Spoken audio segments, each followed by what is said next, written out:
সম্মানিত ভিউয়ার্স, আজকে চলে আসলাম মাধবপুর হাওয়াইল্লা ব্রিজে। আসলে সব এত পরিমাণ পানি হয়েছে, সবাই মাছ মারতেছে। আসলে ভিউগুলো আসলে অনেক ভালো লাগতেছে। সাদিয়া আফরিন 12, সাদিয়া আফরিন 12, দেখেন কি সুন্দর মাছ উঠছে। হ্যাঁ,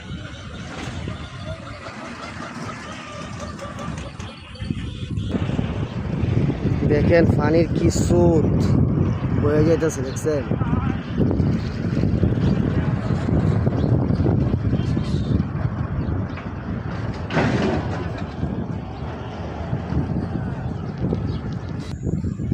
এখানে আঙ্কেল একটা কড়া টান দিছে।